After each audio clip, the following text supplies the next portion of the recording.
आज हम लोग अनसॉल्व्ड 2025 सेट नंबर 4 इसका कोड जे है कर रहे थे क्लास 12th का, और इसके 4 पार्ट अपलोड हो चुके हैं। ये 5वां पार्ट है और इसमें आखिरी के क्वेश्चंस बाकी रह गए थे। क्वेश्चन नंबर 7, 8 और 9 जो 8 नंबर में आते हैं वो हम लोग करेंगे।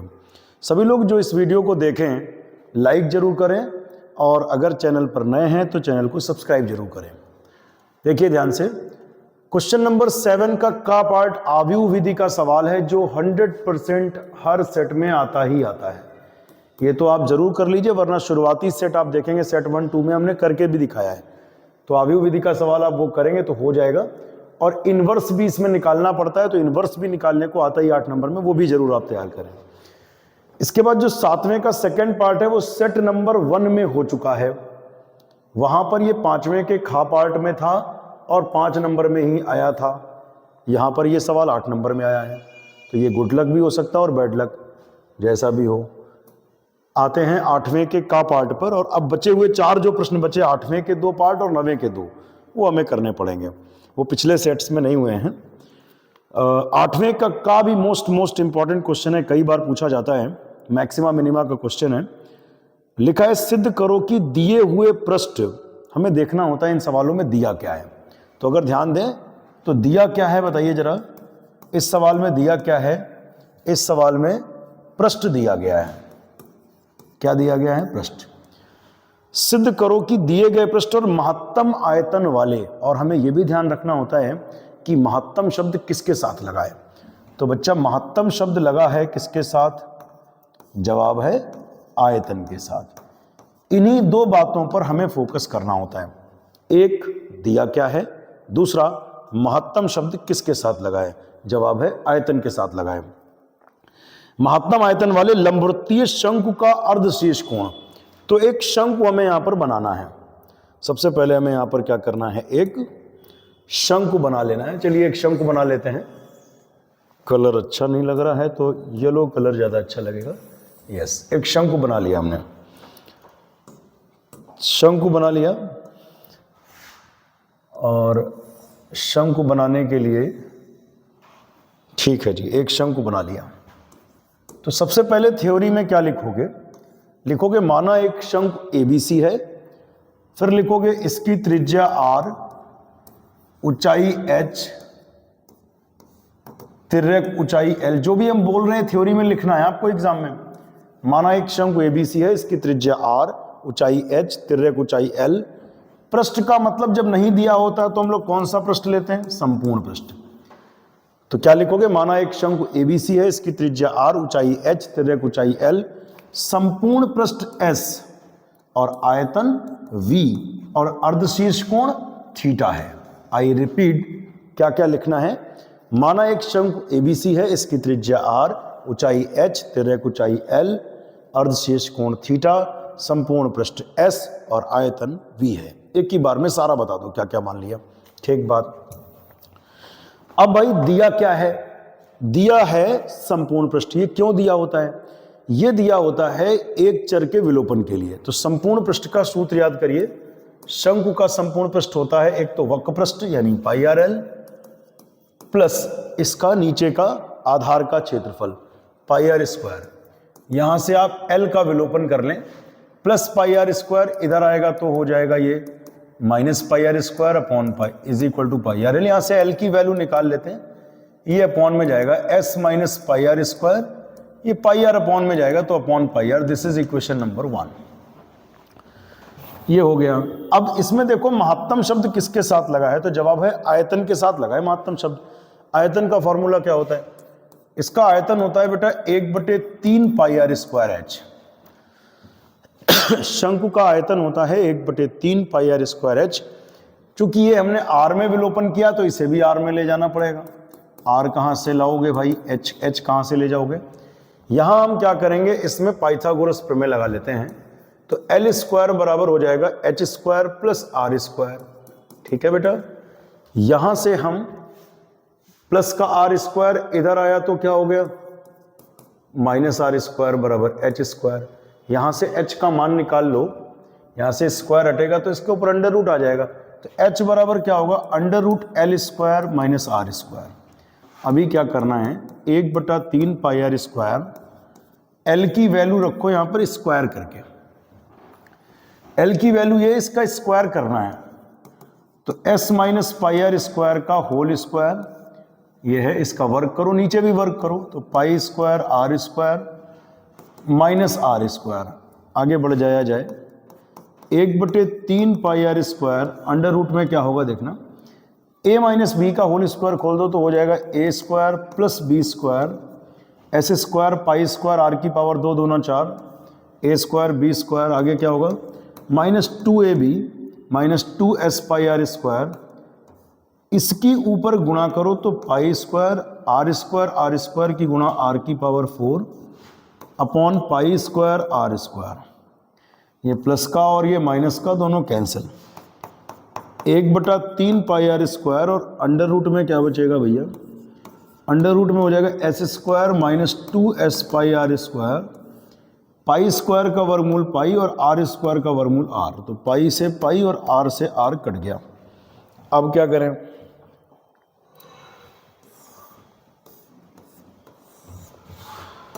v बराबर कितना है, 1/3 आर अंडर रूट में S square minus 2s pi R square, ठीक है जी। अभी क्या करना है, इसमें दोनों तरफ वर्क कर देंगे, क्योंकि जब भी मैक्सिमम मिनिमम में अंडर रूट मिलता है तो हम वर्क तो कर ही लेते हैं, 1/3 का वर्ग 1/9, आर स्क्वायर आर का वर्ग आर स्क्वायर, यहाँ वर्क करेंगे तो अंडर रूट ना हट जाएगा भैया। थोड़ी देर के लिए वी स्क्वायर को कुछ मान लो, वी स्क्वायर को पी मान लेते हैं, चलिए वी स्क्वायर को आपने पी मान लिया, 1/9, आर स्क्वायर का मल्टीप्लाई ले लो तो R square S square minus 2s pi, R square की गुणा करो तो आर की पावर 2 और 2 कितना हुआ 4, यहाँ लिखेंगे now differentiating both sides with respect to R, R के रिस्पेक्ट में करेंगे, इसका अवकलन क्या होगा 2r, कैसे, घात आगे आती है एक कम हो जाता है, फिर 4 दूनी 8, 8s पाई और 4 में से 1 गया 3, now again differentiating both sides with respect to R, क्योंकि हम लोग इसमें फर्स्ट डेरिवेटिव भी निकालते हैं और सेकंड डेरिवेटिव भी, फिर r का अवकलन करेंगे तो r का 1 हो जाएगा 2s स्क्वायर और 3 अठे 24s पाई और 3 में से 1 गया तो 2। आगे बढ़ते हैं, ये लाइन आप जानते हो क्या लिखी है, p के उच्चिष्ट या निम्निष्ट मान के लिए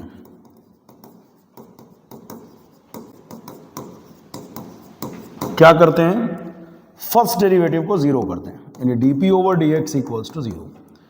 तो भैया dp ओवर dx क्या है, 1/9 2rs square minus 8s pi r cube is equal to 0।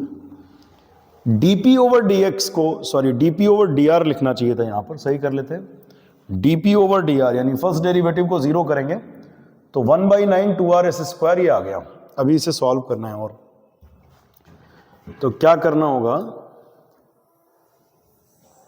ठीक है जी, इसको थोड़ा आगे बढ़ा दिया। अब क्या करें सर, अब ये 9 उधर 0 में भेज दो, 9 इंटू 0 0, इसमें से कॉमन ले लो, क्या कॉमन आ रहा है 2rs आ रहा है, तो बेटा यहां से 2r ले लिया, s स्क्वायर में s ले लिया तो s बचा, ठीक है जी, फिर 2 चक्कू 8, यहां पे 4 बचेगा, s हमने यहां से कॉमन ले लिया है, s ले लिया ना कॉमन, तो पाई बचेगा, और r क्यूब में से r ले लिया है तो r स्क्वायर बचेगा इज इक्वल टू 0। ये 0 हो नहीं सकता, 2rs 0 नहीं हो सकता बेटा, क्योंकि ये 0 होगा तभी होगा जब या तो रेडियस 0 हो या सरफेस 0 हो, ना रेडियस 0 हो सकती है वरना शंकु खत्म, ना सरफेस 0 हो सकती है, तो फिर ये 0 होगा डेफिनेटली। अगर ये दोनों इन दोनों का मल्टीप्लिकेशन 0 और ये 0 नहीं, इसका मतलब ये 0 है, s minus 4 pi R square is equal to 0। अब क्या होगा, निगेटिव उधर जाएगा तो पॉजिटिव 4 पाई आर स्क्वायर का मान ये बटे में आएगा s अपॉन 4 पाई। इस वैल्यू पर चेक करेंगे, क्या चेक करेंगे कि सेकंड डेरिवेटिव का मान कैसा है। चलिए सेकंड डेरिवेटिव में वैल्यू रखकर देखते हैं, d2p over dr square, R square का मान रखो यहाँ पर 1/9 2s स्क्वायर माइनस 24s पाई। यहाँ एक काम करेंगे, आर स्क्वायर का मान रख देंगे। आर स्क्वायर का मान है कितना, s/4 पाई। अब पाई से पाई और 4 छंग 24, तो 1/9 2s स्क्वायर माइनस 6s की गुणा s स्क्वायर, 2 में से 6 जाएगा तो माइनस का 4s स्क्वायर अपॉन 9। वैल्यू ऋणात्मक है, और बेटा अगर ऋणात्मक आता है, जब भी आर स्क्वायर के किसी मान पर सेकंड डेरिवेटिव ऋणात्मक है, इसका मतलब उच्चिष्ट होगा।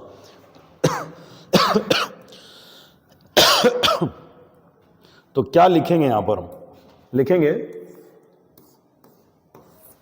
लिखेंगे चूंकि आर स्क्वायर बराबर s/4 पाई पर सेकंड डेरिवेटिव का मान ऋणात्मक है, इसलिए आर स्क्वायर बराबर s/4 पाई पर p, एक्चुअली p जो है ना, p क्या था, p हमने माना था v स्क्वायर को। आप ध्यान से देखो, p किसको माना था, p था माना था v स्क्वायर को।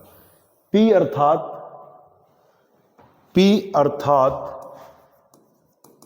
v स्क्वायर, अच्छा ऋणात्मक जब आता है तो उच्चिष्ट होता है, p अर्थात v स्क्वायर महत्तम होगा। और जब हमने प्रूव कर दिया कि v का स्क्वायर महत्तम होगा, इसका मतलब यह हुआ कि v भी महत्तम होगा। तो एक तरीके से हमने प्रूव कर दिया कि इस शंकु का जो आयतन है वो महत्तम है। लेकिन क्वेश्चन ये कह रहा था कि सिद्ध करो कि महत्तम तब होगा जब इसका अर्धशीर्ष कोण, क्वेश्चन कह रहा था कि सिद्ध करो कि इसका आयतन महत्तम तब होगा जब इसका अर्धशीर्ष कोण साइन इनवर्स 1/3 हो। तो जिस वैल्यू पर महत्तम सिद्ध हुआ है ना, उसी वैल्यू पर ये प्रूव करके दिखाएंगे कि इसका अर्धशीर्ष कोण साइन इनवर्स 1/3 है। देखिए कैसे होगा। एक काम करते हैं, यहां से s का मान निकाल लेते हैं। कितना आया, 4 पाई r स्क्वायर। ये वैल्यू उठाकर दे देंगे समीकरण 1 को। समीकरण 1 में s का मान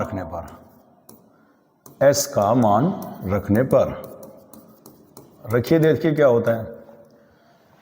L बराबर s का मान यहां पे लगाइए तो आएगा 4 पाई r square minus pi r square upon में क्या है, पाई r। ठीक है जी, s का मान यहां पे रख दिया। अब L बराबर क्या होगा, 4 में से 1 जाएगा तो 3 pi r square upon pi r, pi pi R R cut गया, L बराबर 3r। हमें यहाँ पे साइन थीटा निकालना है। बेटा साइन थीटा होता है लंब बटे कर्ण, क्योंकि साइन इनवर्स में लाना ना डेरिवेशन। थीटा के सामने लंब हो गया r, और 90 के सामने कर्ण हो गया L। r अपॉन L की value 3r, r cancel. Sine theta is equal to 1/3। Theta बराबर साइन इस तरफ जाएगा तो साइन इनवर्स 1/3। तो प्रूव हो गया कि इसका अर्धशीर्ष कोण साइन इनवर्स 1/3 है। बताइए समझ में आया। अब आप सामने नहीं होते हैं तो कम से कम जब भी वीडियो देख रहे हों और आपको लगे कि क्वेश्चन समझ में आया है, तो आपको कमेंट करना चाहिए, लिखकर बताना चाहिए कि आपको समझ में आया या नहीं आया। ठीक है, नहीं आया तो भी लिख सकते हैं नहीं आया। अगले क्वेश्चन पर आते हैं, 8वें का खा पार्ट। 0 से 90 log cos x dx, और ये हमें लाना है इसका रिजल्ट -π/2 log 2। बेटा मोस्ट इंपॉर्टेंट क्वेश्चन, बहुत पूछा जाता है, ये आना ही चाहिए आपको। अगर आप प्रगुण वाली एक्सरसाइज का एक क्वेश्चन हमसे कहोगे सर एक बता दो कि आ सकता हो, तो ये पहला लिखेंगे हम। पहले टॉप 10 इंपॉर्टेंट क्वेश्चन लिखने जाएं तो सबसे पहला महत्वपूर्ण प्रश्न यही होगा मेरी तरफ से। 0 से 90 log cos x dx क्या करें, इसमें सबसे ज्यादा यूज होने वाला प्रगुण लगा दें। प्रगुण क्या होता है, जहां जहां x वहां पर 90 - x। एक प्रगुण रहता है कि जहां पर x हो वहां पर हम 90 - x यानी अपर लिमिट -x लिख सकते हैं। तो लिख दिया 0 से 90 cos 90 - theta sin x dx। इसे हम दे देंगे इक्वेशन 1 और इसे दे देंगे equation 2। Now adding equation number 1 and 2 we get i हो जाएगा 2i। लिमिट्स दोनों में सेम है, दैट इज 0 से π/2, यहाँ भी है और ऊपर भी है। दोनों को जोड़ते समय dx दोनों में कॉमन, तो log sin x plus log cos x, log sin x plus log cos x, और यहाँ पे है dx। अच्छा, लॉग में लॉग जब भी जुड़े, लॉग में लॉग जब भी जुड़े तो बेटा गुणे, log m plus log n, log mn होता है, लॉग में लॉग जुड़े तो गुणे sine x into cos X D X. अभी क्या करना चाहिए, अभी इसे, ये क्या हो रहा है भाई, ठीक है जी, ये हो रहा है, करना चाहते हैं शेप और कर रहे हैं मूवमेंट। चलिए अब क्या होगा, 2i बराबर 0 से π/2 लॉग, यहां पर हम क्या करने वाले हैं बेटा, 2 से गुणा और 2 से भाग, 2 sin x cos x, 2 से गुणा कर दिया, 2 से भाग कर दिया dx। 0 से π/2 log 2 sin a cos a sin 2a upon 2 dx। 2 sin a cos a sin 2a, 0 से 90। अच्छा, लॉग के आगे जब भी बटे तो घटे, बिठा लो दिमाग में, log m upon n, log m minus log n, यानी log sine 2x dx, log sine 2x dx minus 0 से π/2 log sine 2x dx minus log 2 dx, log 2 dx। अब क्या करें, इस तरफ 2i चल रहा है बेटा, एक बात देख रहे हो, क्या देख रहे हो, log 2 यहां से बाहर आएगा, आएगा ना, यहां बचेगा 1 dx x, उसका तो काम तमाम हो गया। ये समस्या कर रहा है, कोई समस्या नहीं कर रहा। सुनो, आप लेकर चले थे log sine log cos x dx और log sin x dx, उसको कर लिया था। एक तरीके से तुम इसे i माने थे, log sin x dx को आपने क्या माना था, i। एक तरीके से लिखा तो वही log sin x dx, यहां पर केवल x हो जाए, क्या हो जाए, यानी अगर यहां पर 2x ना होकर केवल x होता, log sin x dx x होता तो काम बन जाता, ये रिपीट हो जाता, इसको i लिख लेते। तो 2x तो नहीं है, काम करें 2x को t लिख लें हम लोग, तो ये log sin t हो जाएगा। अगर 2x को t लिखेंगे तो ये log sin t हो जाएगा, हो जाएगा। फिर एक प्रगुण वाली प्रॉपर्टी, आपने प्रगुण पढ़ा होगा आपने, प्रॉपर्टी नंबर 2 होती है, प्रगुण नंबर 2, जिसमें वेरिएबल चेंज कर सकते हैं। तो फिर से t को x कर लेंगे तो log sin x हो जाएगा, log sin x हो जाएगा, काम बन जाएगा। रिपीट मतलब टारगेट है, इसको सॉल्व नहीं करना है, इसको रिपीट करा देंगे। देखते हैं, 2x को हम t लिखने जा रहे हैं, 2x को हम t लिखने जा रहे हैं। अब अवकलन करेंगे 2x का 1 t का dt ओवर dx, और dx इधर आ जाएगा, तो dx बराबर फाइनली हो जाएगा dt अपॉन 2। अब क्या करें, इधर चल रहा है 2i बराबर, लेकिन बेटा जहां कहीं t मानते हैं लिमिट जरूर चेंज करते हैं, करो चेंज। x को 0 लिखो, 0 इंटू 2 0, x को π/2 लिखो तो 2 2 कैंसिल हो जाएगा, पाई log साइन 2x को हम क्या लिखेंगे, t, log साइन t, और dx को क्या लिखेंगे, dt/2। ठीक है जी, log 2 यहां से कांस्टेंट है, निकल के बाहर आएगा, log 2 बाहर आएगा बेटा, और log 2 जब बाहर आएगा ना तो उसका खेल खत्म हो जाएगा। log 2 बाहर आएगा, यहां पे 1 बचेगा भाई, तो 1 dx x हो जाएगा, उस पर लिमिट लगा देंगे 0 से π/2। इधर आ जाओ, ये 2 कांस्टेंट है, निकल के बाहर आया, इसमें लिमिट्स वही, फंक्शन वही, तो वेरिएबल चेंज कर सकते हैं। From property number 2 we can say, अगर लिमिट वही, फंक्शन वही, तो अक्षर बदल सकते हैं, वेरिएबल चेंज कर सकते हैं। चलिए करते हैं, 2 बाहर, लिमिट्स वही, फंक्शन वही, log साइन है तो log साइन रखेंगे, बस t dt को हम x dx लिख सकते हैं, माइनस log 2 x की जगह पर π/2 और फिर x की जगह पर 0। अब क्या होगा, अब क्या होगा जी, अब क्या होगा,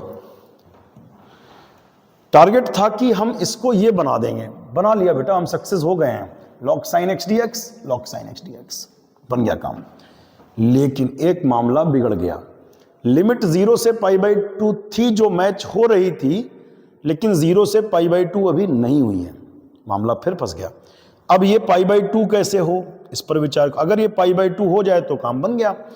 तो एक प्रॉपर्टी वो भी होती है अपने पास जिसमें अपर लिमिट आधी कर सकते हैं, अपर लिमिट क्या कर सकते हैं, आधी। तो हम इस फंक्शन को fx मान लेंगे। वो अपर लिमिट आधी करने वाली प्रॉपर्टी लगाने से पहले कुछ चेक करना पड़ता है।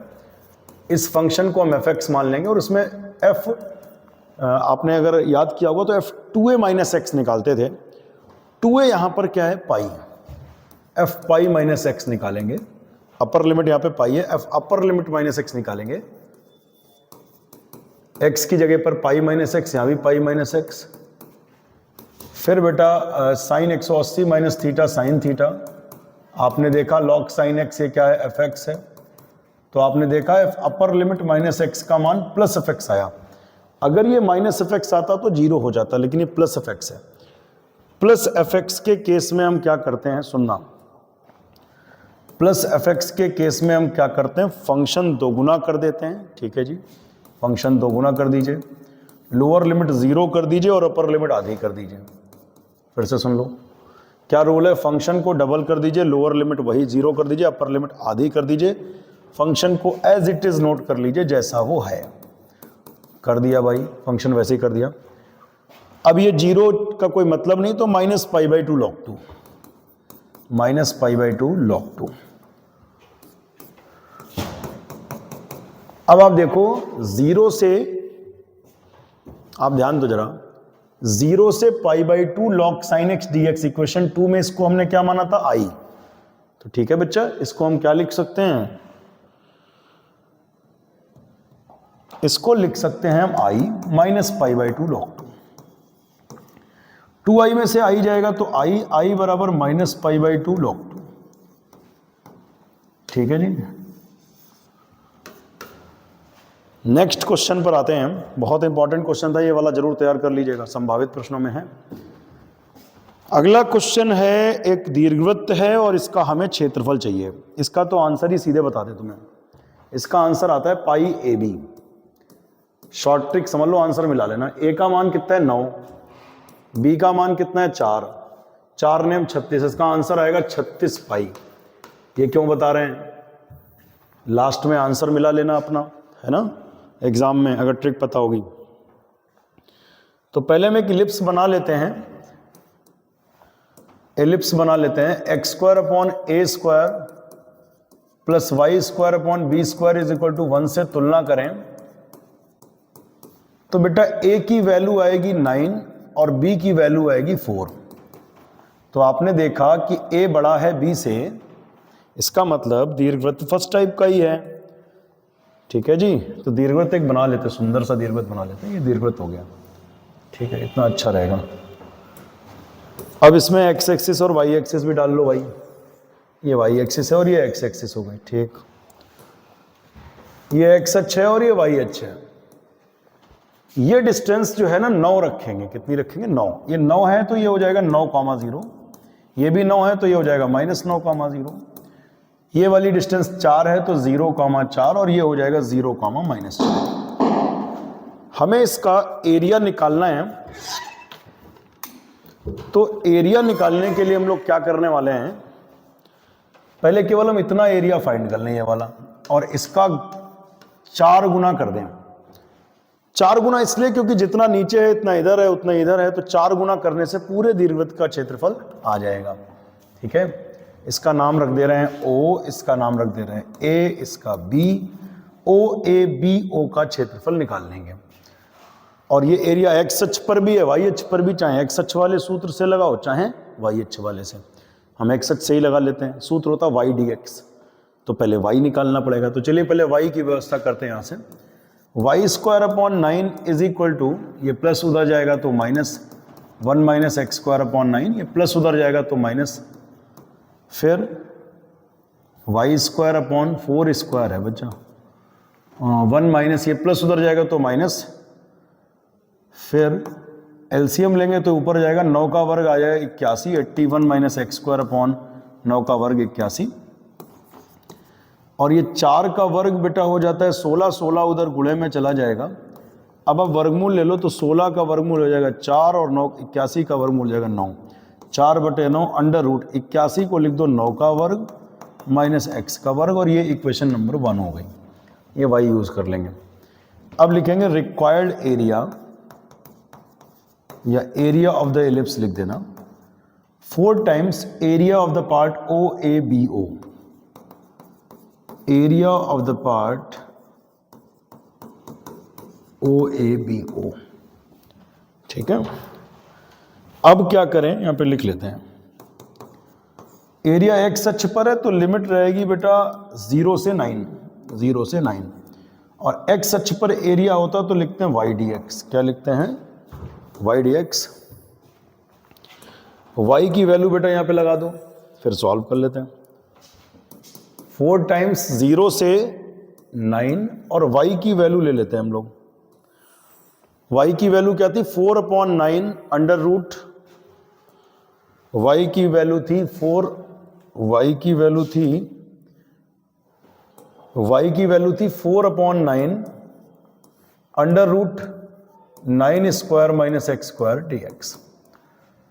ठीक है जी, अब ये 4 निकल के बाहर आया। एक बार वाई की वैल्यू हम लोग चेक कर लें। 4/9 under root 9 square minus X square. ठीक है, अब इसके बाद 4 चक्कू 16/9, इसकी मल्टीप्लिकेशन हो गई, और इसका हम इंटीग्रेशन का फॉर्मूला लगा देंगे। Half x standard form plus a square sine inverse x upon a, और ए की वैल्यू 9, लिमिट लगा देंगे 0 से 9, 2 8 16, तो 8/9। अब इसमें लिमिट मूव कराएंगे तो जहां x है वहां पर 9 पुट करेंगे, 9 स्क्वायर, और 9 स्क्वायर में 9 स्क्वायर जाएगा तो 0, फिर 9 का वर्ग 81, और यहां पे 9 लिखेंगे तो 9 9 कट जाएगा, साइन इनवर्स 1। साइन में 1 मान होता है π/2 का। फिर जब लोअर लिमिट रखेंगे यहाँ पे 0 तो पूरा टर्म 0, और यहां पर भी जब 0 लिखेंगे तो साइन इनवर्स 0/9 मतलब 0, और साइन इनवर्स 0 मतलब 0। खेल खत्म। 8/9 गुणे 81 π/2, तो 9 से इसे 2 से काट दीजिए, 2 चक्कू 8 और 9 9 81। योर आंसर इज 36 पाई, आगे लिख देना वर्ग मात्रक या वर्ग इकाई। ठीक है जी, इसका आंसर शुरू में भी हमने डिस्कस किया था, 36 पाई आना था। इसके बाद इसका आखिरी क्वेश्चन इस सेट का बचा है, वो देखते हैं क्या है। 90 का घात tan inverse y minus X D Y is equal to 1 + y square D x.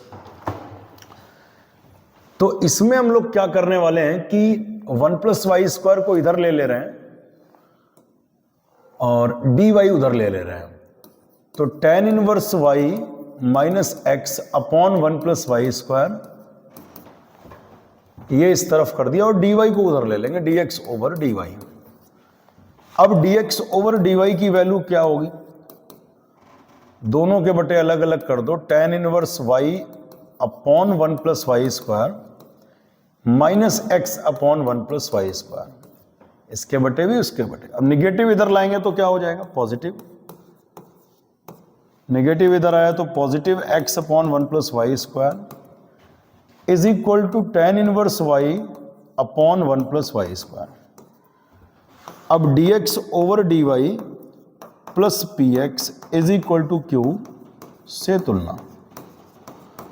जब तुलना करेंगे तो x की वैल्यू, x को हटा दीजिए, गुणांक कंपेयर कर लीजिए, p बराबर आ जाएगा 1/1 + y स्क्वायर, और ये वाली पूरी वैल्यू q की है। q बराबर हो जाएगा tan inverse y upon 1 + y square. अभी क्या करना है? इसके बाद हम आ जाएंगे IF निकाल देंगे, और IF का फॉर्मूला आपको याद ही होगा, e की power integration of p dy, और p की वैल्यू क्या है जी? p की वैल्यू है 1/1 + y स्क्वायर, और 1/1 + y स्क्वायर का इंटीग्रेशन होता है tan inverse y। This is IF। अब लीनियर इक्वेशन थी x में, तो फार्मूला भी x से स्टार्ट होता है इसका। इसके लिए जो फार्मूला निर्धारित है वो हम अप्लाई करेंगे, और ये फार्मूला याद कर लेना अगर नहीं याद हो तो +c इंटीग्रेशन करने के बाद जोड़ेंगे। IF क्या है? e की power tan inverse y। IF क्या है? e की पावर tan इनवर्स y, और q की वैल्यू ये वाली रख देंगे जो यहां पर निकाली थी। क्या है? tan inverse y upon 1 + y square, और यहां पर होगा dy, क्योंकि इधर दोनों y के फंक्शन होते हैं इसलिए dy। अब क्या करा जाए इसमें? अब हम लोग इस इंटीग्रेशन को कैसे सॉल्व करेंगे। इसमें tan इनवर्स y को t मान लेते हैं। चलिए tan इनवर्स y को हम t मान लेंगे तो tan इनवर्स y का होता है 1/1 प्लस वाई स्क्वायर टी का dt ओवर dy। अब देखते हैं क्या होगा। x into E to the power tan inverse y जो चल रहा था वहां पर आ जाइए, ये वैल्यू ऐसे ही नोट कर ली, बराबर e to the power tan inverse y को हम लोग लिख लेंगे t। ये tan इनवर्स y है, इसको हमने t लिख दिया। tan इनवर्स y को यहां पर भी t लिख देंगे, t हो गया। और बचा हुआ जो मटेरियल है ना dy/1 प्लस वाई स्क्वायर, इसको लिख देंगे dt। इसे पहला इसे दूसरा मानकर खंडशा कर देंगे। पहला पद दूसरे का समाकलन e की पावर t का e की पावर t माइनस इंटीग्रेशन पहले का अवकलन t का अवकलन एक दूसरे का समाकलन e की पावर t का e की power t dt। t e to the power t minus 1 into E की पावर t, e की पावर t का e की पावर t प्लस कांस्टेंट क्या है c। x into E to the power tan inverse y is equal to t का मान रखते हैं। चलिए t का मान क्या है, tan inverse y into E to the power tan inverse y minus E to the power tan inverse y। t का मान tan inverse y tan inverse y tan inverse y रख दिया प्लस c। ये भी ठीक है क्योंकि x Y के मान तो इस सवाल में दिए नहीं थे, तो आप ऐसे ही छोड़ देंगे। अब इसमें और हल्का करना चाहते हो तो e की पावर tan इनवर्स y से भाग करके कई बार आंसर देते हैं। e की पावर tan इनवर्स y से भाग कर दीजिए तो x हो जाएगा, यहाँ पर भाग कर देंगे तो tan इनवर्स y हो जाएगा, यहाँ भी भाग कर देंगे तो -1 हो जाएगा, और यहाँ भाग कर देंगे तो c/e to the power tan inverse y हो जाएगा। और यही आपका आंसर है। इसको ऊपर ले जाइएगा तो ये माइनस प्लस ना कर दीजिएगा, e की power minus tan inverse y लिखा जाता है अगर ऊपर ले जाएंगे तो। लिख देते हैं चलिए, तो x बराबर क्या हो जाएगा, x -1 इधर ले आए तो क्या हो गया +1 प्लस tan इनवर्स y इधर ले आए तो माइनस tan इनवर्स y। ये माइनस इधर आया प्लस, ये प्लस इधर आया माइनस। बराबर अगर लिखना है उधर ही तो e की पावर tan इनवर्स y ऊपर जाएगा तो e की power minus tan inverse y होगा। आगे माइनस आएगा पावर में, अंदर वाला ये वाला माइनस नहीं हो जाएगा प्लस। दूसरा रास्ता क्या था अच्छा सा आंसर लिखने का, दूसरा रास्ता ये हो सकता है कि हम इसको उठा के एज इट इज इधर कर दें, बराबर c लिखा रहने, या ऐसे भी छोड़ दें तो भी बिल्कुल सही है। डन।